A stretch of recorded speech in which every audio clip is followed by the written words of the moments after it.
Nous sommes dans un quartier déshérité de Beyrouth, au Liban, dans un secteur où vivent un grand nombre de réfugiés syriens. Pour plus de discrétion, cet homme nous a donné rendez-vous à la tombée de la nuit. Il se présente sous le nom d'Abou Azer. Il a 29 ans. Il est syrien, il se cache car les Libanais veulent l'expulser. C'est un militant de Daesh. Il a combattu pour l'organisation terroriste pendant de longs mois.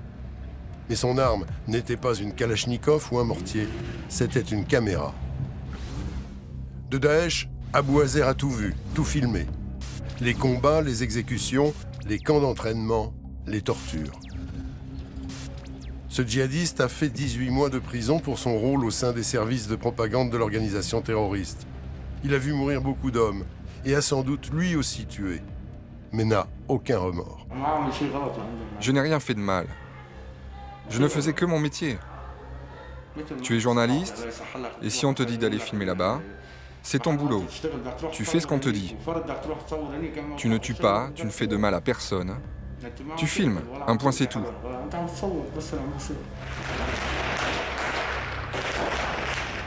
Nous sommes allés à la recherche de ces hommes qui se retrouvent dans les tranchées aux côtés des combattants de Daesh, caméra à l'épaule. Équipés, financés et choyés par l'État islamique, ils ont dans leur viseur tous les secrets du puissant service de propagande. Par leurs vidéos, ils magnifient l'organisation et lui donnent une légitimité. Qui sont ces mercenaires de l'image? Que filment-ils? Comment sont-ils organisés?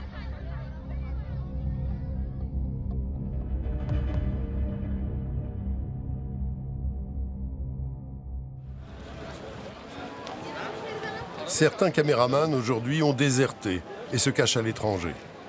La plupart se fondent parmi les réfugiés qui se trouvent dans les pays frontaliers de la Syrie, comme la Turquie. Ce pays accueille plus de 2,5 millions de réfugiés syriens. La plupart se trouvent dans la région de Gaziantep, une ville en bordure de la Syrie. Gaziantep est le lieu de tous les trafics. La frontière est désormais close, mais les passeurs y sont encore très actifs. Nous sommes rentrés en contact avec des groupes de réfugiés qui proviennent des villes tenues par le groupe État islamique. À la tombée de la nuit, ils nous orientent vers cet homme, que nous appellerons Abou Ahmed. Avec beaucoup de difficultés, nous avons réussi à le convaincre de témoigner. Abou Ahmed a 33 ans, c'est un ancien journaliste syrien. Il est terrorisé, car Daesh veut l'éliminer pour désertion, et il craint pour sa famille, restée en Syrie. Il ne voulait pas travailler pour l'État islamique, dit-il, mais voici comment il a été recruté. Lorsque l'État islamique est arrivé sur place, ils nous ont contactés et nous ont dit qu'ils nous donneraient une rémunération. Ils expliquaient qu'on allait travailler sur les territoires qu'ils contrôlaient, mais à leurs conditions. Ils nous disaient « on va vous protéger et on fera une réunion où on vous dira quelles sont nos conditions. Ceux qui veulent travailler avec nous continueront, mais ceux qui ne sont pas d'accord, il faudra qu'ils nous donnent tout leur matériel. » La plupart d'entre nous étaient contre l'idéologie de Daesh, mais une majorité des jeunes a accepté de travailler avec eux, tandis que les autres prenaient la fuite. En 2013, Abou Ahmed a été témoin des premières offensives de l'État islamique. Rapidement, l'organisation terroriste verrouille sa communication pour en faire une arme de guerre. Daesh arrive avec ses propres caméramans, mais ils ne sont pas assez nombreux. Alors, dans les villes envahies, les journalistes locaux doivent choisir entre la soumission ou la mort. Une vingtaine d'entre eux sera d'ailleurs exécutée après la prise de Mossoul en Irak. Les autres deviendront des pigistes de l'État islamique. Abou Ahmed en fait partie.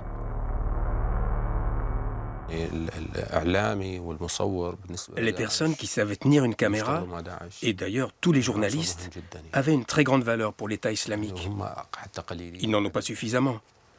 Alors ils ont insisté plusieurs fois afin de nous recruter. Ils voulaient qu'on arrête de travailler pour eux en tant qu'indépendants et qu'on fasse partie de leurs troupes, qu'on devienne tous des islamistes. Nous, on était tous partants pour travailler, car ça nous permettait d'avoir plus d'argent pour pouvoir fuir par la suite. En fait, on n'avait qu'un espoir, c'est qu'ils perdent la bataille.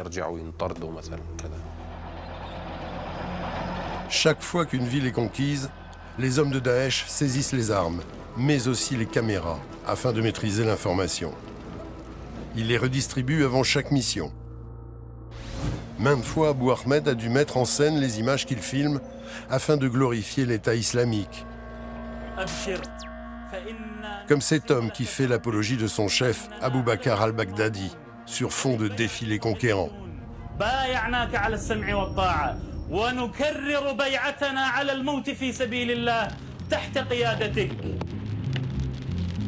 Certains caméramens sont-ils vraiment obligés de travailler pour Daesh?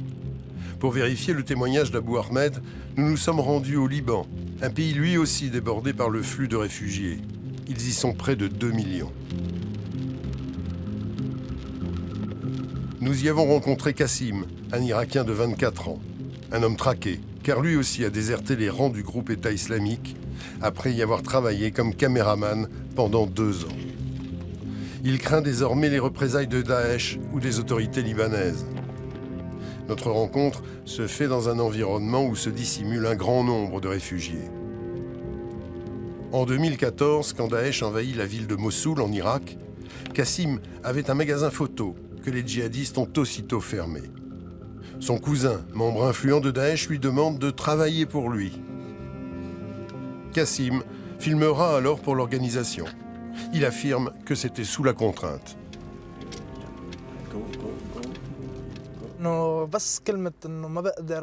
Je ne pouvais pas dire non, car un simple refus, et c'était la mort. Et ça, même si mon cousin était un leader de chez Daesh. Je me suis donc retrouvé dans un groupe de 4 photographes avec 2 Américains, un Syrien, et moi j'étais l'Irakien. Je donnais mes photos à un Portugais. C'était le responsable des images pour le compte de Daesh. Il s'occupait aussi de récupérer toutes les caméras. Je ne connais pas son nom, je ne lui parlais pas beaucoup. Moi je suis arabe, je ne parle pas anglais. Kassim travaillait pour le centre de communication situé à Mossoul. En tant que caméraman, il est l'un des rouages d'un système parfaitement rodé. Car la communication de Daesh est très hiérarchisée. Dès la mise en place de l'État islamique, des bureaux de propagande sont implantés dans toutes les villes importantes du califat. Ils sont sous contrôle d'un bureau central, basé à Raqqa pour la Syrie et Mossoul pour l'Irak. C'est dans cette dernière ville que se trouverait le ministre de la propagande, dont personne ne connaît l'identité. Sous ses ordres, pas moins d'1 millier d'hommes, dont la majorité sont des caméramans.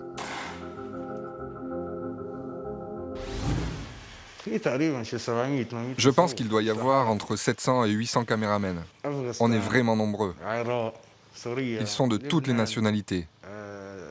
Afghanistan, Irak, Syrie, Liban, Arabie Saoudite, les Émirats, le Koweït, le Qatar.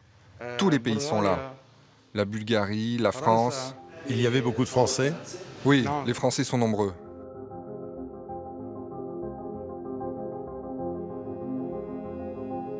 Un autre homme va nous éclairer sur le système mis en place par Daesh. Il s'appelle Anas Al-Katel. Il a seulement 22 ans, il est syrien. Il a filmé pendant plus d'1 an pour le service de propagande de Daesh, avant de passer dans les rangs de l'armée libre. Il était volontaire pour travailler pour l'État islamique et connaît bien le mode de fonctionnement du service de propagande. Nous l'avons retrouvé dans la région de Gaziantep en Turquie. Mais à notre arrivée, il est déjà reparti pour la Syrie. Il nous donne donc rendez-vous par Skype. Ce sont des étrangers qui tenaient le bureau de propagande politique. Il n'y avait pas de Syriens parmi eux. Ce bureau est composé de 2 équipes distinctes. L'une s'occupe du montage, l'autre du tournage. Le chef de tout ceci venait de Jazra. C'était un Saoudien, un jeune. Il était très expérimenté en montage. Il s'appelait Abou Ena El-Jazraoui. Sa mère était anglaise. Il parlait lui-même très bien anglais. C'était lui le grand responsable de ce bureau.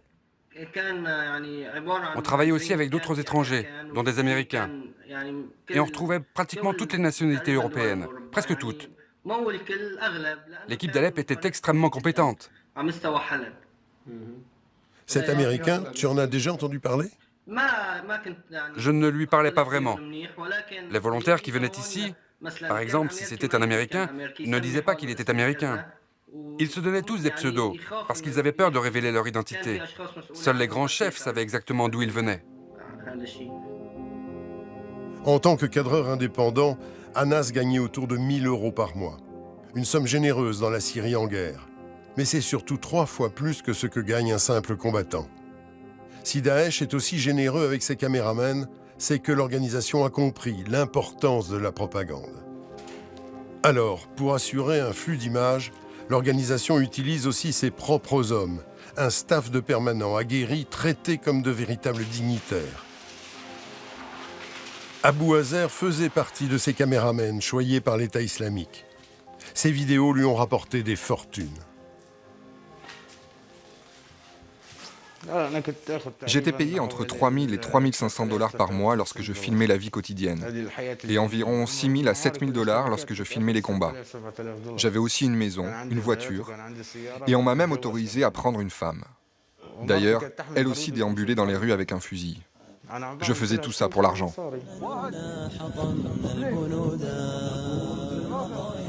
Abu Azer nous fait un aveu étonnant. Contrairement aux idées reçues, les djihadistes ne sont pas motivés uniquement par les valeurs du djihad. L'argent y fait beaucoup. Professeur des universités et auteur de l'État islamique en 100 questions, Mathieu Guider a décrypté le fonctionnement du service de la propagande. Nous sommes en réalité face à des mercenaires de l'information et de la communication. Ces personnes sont payées par l'État islamique, sont très bien payées, mais ils auraient pu parfaitement travailler pour d'autres partis si elles étaient aussi bien payées, si elles étaient aussi bien choyées par d'autres organisations. Nous sommes véritablement dans une économie de l'offre et de la demande où, aujourd'hui, l'État islamique représente le meilleur offrant sur ce marché-là. Mais se faire acheter ainsi implique des obligations. Et quand on est caméraman chez Daesh, le choix n'existe plus. On ne peut pas ne pas filmer, c'est impossible. C'est mon boulot de faire ça. Ce qui m'a marqué le plus, c'est bien sûr de filmer les exécutions. Il y a aussi eu un jour où il y avait cette femme qui avait commis un adultère et s'était repentie. C'est pas facile de filmer une femme qui se fait lapider. J'ai dû filmer quelqu'un qui coupait les mains. Par exemple, quand on attrapait un fumeur, on lui coupe tout d'abord les 2 doigts qui tiennent la cigarette, puis si on le revoit en train de fumer, on lui coupe la main. Une fois, j'ai vu un monsieur qui marchait avec un pantalon de pyjama. Je filmais d'un toit où je me trouvais. Ils lui ont demandé pourquoi il était habillé comme ça, en pyjama, en lui disant que c'était interdit. 2 militants de Daesh se sont rapprochés de lui, ils l'ont frappé, puis ils lui ont mis un coup de couteau dans la jambe. Il est tombé, ils l'ont attrapé par le cou et lui ont tranché la gorge. Aucune de ces images ne peut sortir sans l'aval du service de propagande. Pour avoir publié cette photo sans autorisation sur un réseau social, Abu Ahmed a été emprisonné pendant 5 mois. Pour des actes aussi anodins, Abu Azer a vu pire. Il te tue pour ce genre de choses. C'est interdit, ça ne plaisante pas. On te paie, tu fais le boulot, c'est ton métier. Donne la vidéo et au revoir. Dès que tu as fini de filmer, tu rends la carte vidéo au réalisateur. Mais ce qu'ils font des vidéos et qui s'occupe de les mettre en ligne, ça on ne sait pas. Mais les images insoutenables qui marquent le plus l'opinion publique, les caméramans en prennent finalement très peu. L'association Reporters sans frontières a édité un rapport sur le djihad et les journalistes. Selon Christophe Deloire, le directeur, les chiffres vont à l'encontre des idées reçues. L'impression qu'on peut avoir, c'est que les images de Daesh, c'est d'abord des images absolument barbares. Mais ça n'est qu'une infime partie de la production des images de propagande de Daesh. Ça représente, d'après un rapport britannique, 2,13% seulement de la production audiovisuelle, si je peux dire, de Daesh. Le reste, c'est pour 30% des images de combat. Quelque chose qui a un caractère martial, qui montre l'aptitude au combat de Daesh. Mais la majorité, 52% de ces images, c'est des images de la vie quotidienne.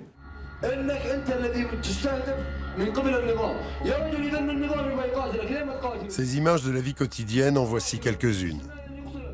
Elles ont été en partie tournées par les caméramens que nous avons interviewés. Elles montrent des scènes de rue où une foule écoute religieusement le discours d'un responsable de Daesh. Elles dévoilent la vie des combattants dans les chambrées pour montrer qu'on y passe du bon temps.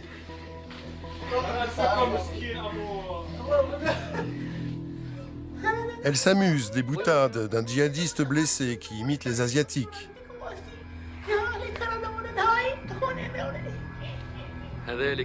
Il y a aussi ceux qui se détendent à la piscine.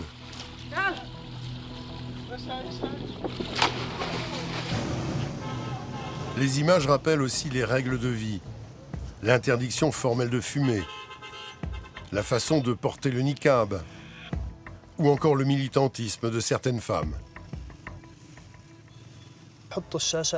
Il projetait ces images de la vie quotidienne sur de grands écrans et il disait « Jeûnez, priez, ayez la foi.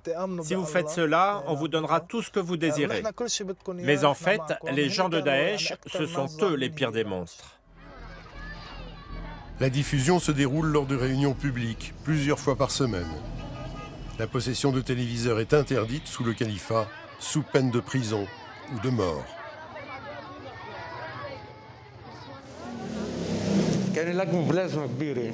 Ils accrochaient des grands écrans plasma un peu partout dans les rues. Et tous les mercredis et les dimanches, on diffusait les images. Puis un cheikh venait prêcher auprès de ceux qu'on appelle des lionceaux, des jeunes de 10 à 14-15 ans.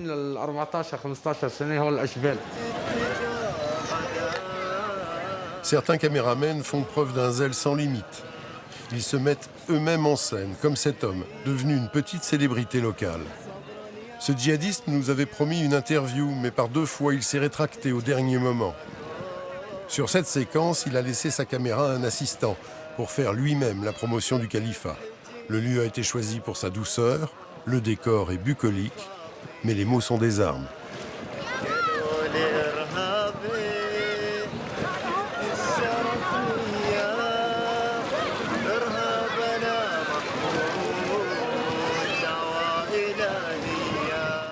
Les vidéos diffusées au sein des populations qui retracent la vie quotidienne, qui filment la vie quotidienne des populations, sont essentielles pour donner l'impression que Daesh est un État au sens propre du terme, que la vie continue, que les choses se passent comme dans un État normal et que la situation est normalisée. C'est quelque chose de totalement nouveau. Aucune autre organisation djihadiste auparavant n'a réussi à faire cela. Mais les caméramans sont aussi en première ligne sur les combats. Comme tous les soldats, ils montent au front. À eux de ramener les images les plus spectaculaires, quitte à prendre de très gros risques. Par la suite, le service de propagande magnifie les images rapportées. Celle-ci est typique du travail réalisé. Ralenti, effet de flou qui isole le combattant, déformation du sol pour augmenter la puissance de l'explosion. Ajout sonore qui apporte de la dramaturgie. Commentaires qui vénèrent le sacrifice des martyrs. Toute la dimension tragique de la situation est amplifiée. Pour plus de réalisme, les caméramens n'hésitent pas à munir les combattants de GoPro, ces petites caméras qu'on se met autour de la tête. L'effet rend les combats proches d'un jeu vidéo. Il vise à attirer les jeunes. Grâce à ces caméras embarquées, Daesh évite la perte de ses précieux mercenaires de l'image.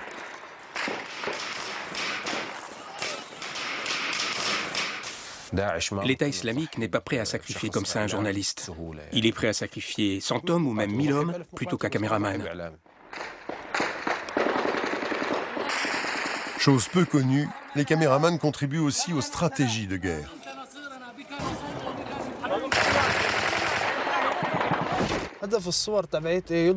Mes images permettaient de repérer les positions stratégiques de l'armée syrienne, les réserves où ils stockaient les munitions. les endroits où ils plantaient des mines sur la frontière turque, la frontière irakienne. Dans la chambre où je dormais, j'ai creusé un petit trou avec un couteau et j'ai regardé ce qu'ils faisaient de mes images.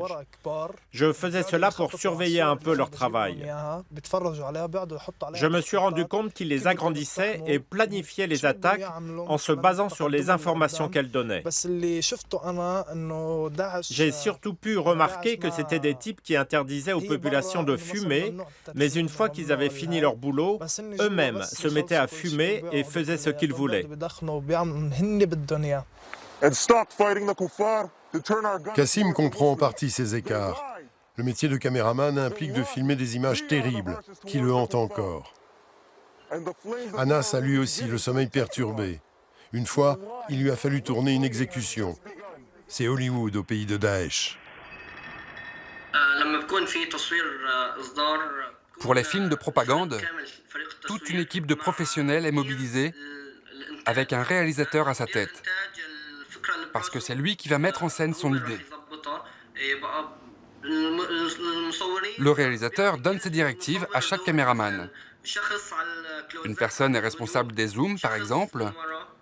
Une autre filme le contre-champ. C'est toute une équipe qui est mobilisée. Pour les exécutions, ils utilisent 6 à 8 caméras. Le réalisateur donne ses directives, parce qu'une fois que les exécutions commencent, il ne peut pas leur dire « Arrête, on va refaire une deuxième prise ». Il ne faut pas se tromper.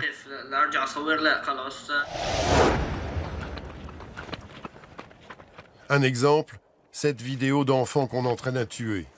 Elle a été tournée en 2015 et le scénario a été conçu sous forme d'un jeu vidéo. Utilisation d'un drone. Esthétisme du lieu.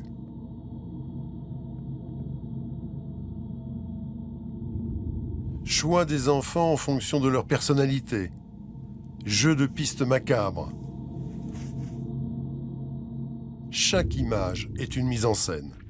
Les caméras sont multiples et le son retravaillé. Dans ces ruines, les enfants doivent trouver un prisonnier qu'ils devront exécuter. Les images que nous ne montrerons pas. Daesh est prêt à sacrifier ses enfants pour sa communication. Et aucun détail n'est laissé au hasard.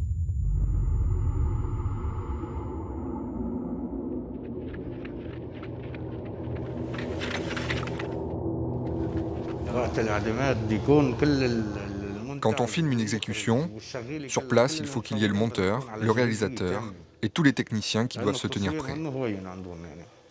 Parce que filmer ce genre de choses n'est pas facile. Ça a quelque chose d'exceptionnel. Et pour ça, ils ont beaucoup de personnes très bien formées. Nous, on est donc sous la direction du réalisateur. Parfois, on se prépare pendant une semaine avant de commencer à filmer les exécutions. Abou Azer nous confiera que les vidéos les plus atroces qu'il a tournées étaient montrées aux enfants. Certaines images, comme ce gosse déguisé en soldat qui doit décapiter son nounours, démontrent qu'il n'y a pas d'âge pour être un bon djihadiste. Abou Ahmed en a vu et filmé beaucoup d'autres, plus violentes encore. Je trouve ça dangereux parce que c'est justement le meilleur moyen de créer des enfants soldats. Ceux qui regardaient étaient en majorité des jeunes qui n'ont même pas 15 ans. Je me souviens que tous les jours,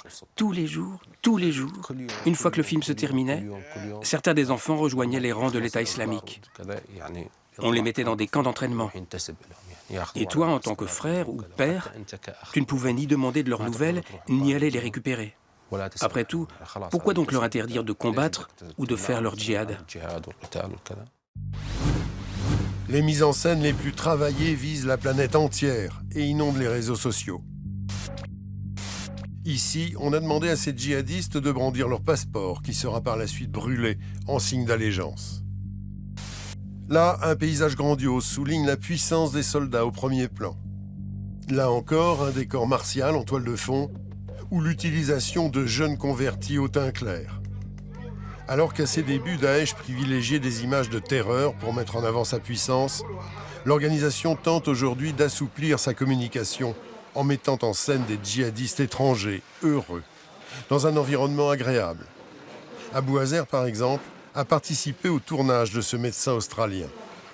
Assalamu alaikum wa rahmatullah. My name is Abu Yusuf. I'm one of the medical team here in Raqqa. I, alhamdulillah, made hijrah from Australia to the Islamic State to come and live under the Khilafah. I saw this as part of my jihad for Islam to help the Muslim Ummah in the area that I could, which was the medical field. Ils ont des hôpitaux où il y a des médecins très compétents. Tous ces médecins sont étrangers. Ils viennent du monde entier. Le retour sur investissement est redoutable, puisque plus de 90% des étrangers partis combattre sous le drapeau de l'État islamique disent avoir été convaincus par les images diffusées sur Internet. Ce film de propagande de 55 minutes, dont le graphisme et les effets spéciaux ont été poussés à l'extrême, a largement contribué à la notoriété de l'organisation terroriste. This is the glory of faith that unites us. Justice is served with the establishment of the Islamic courts. L'enjeu pour Daesh, c'est de renouveler les troupes, ceux qui vont aller se battre, et que pour les renouveler, pour attirer des gens du monde entier, c'est avec des images comme celle-là. C'est en parvenant à les diffuser sur les réseaux sociaux. C'est en ayant une stratégie médiatique, qui est une stratégie de propagande, qui n'a rien à voir avec du journalisme, évidemment, mais qui parvient à attirer, à convaincre des gens qui sont prêts à basculer, de faire le voyage jusqu'en Syrie. L'Occident a pris conscience tardivement de l'importance de la guerre de propagande.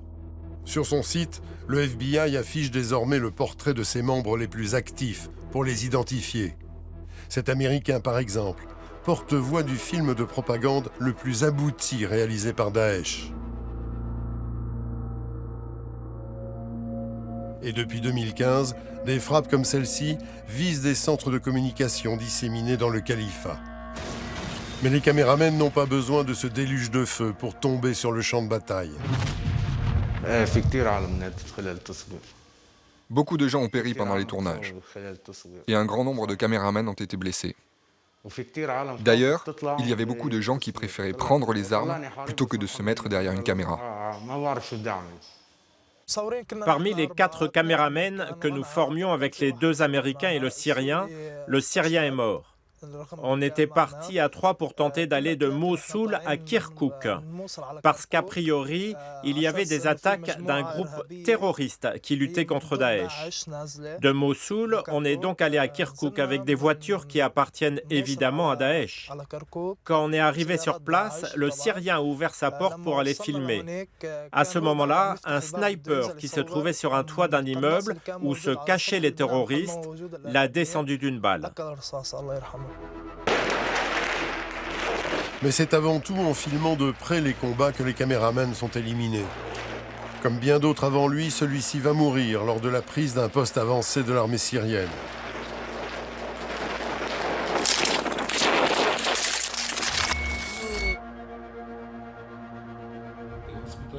Et Anas, le caméraman contacté par Skype, est mort 10 jours après cette interview, sous un tir de mortier.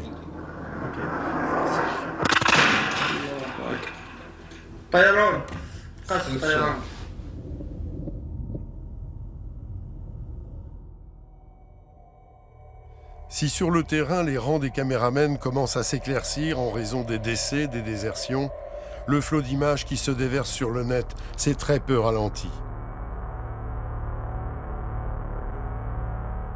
Mais cette propagande ne pourra jamais faire oublier la réalité de ce conflit. De la Syrie en guerre, il ne reste que le courage de ceux qui vivent sous la terreur et le plomb, à l'image de cette ville pilonnée par des bombardements.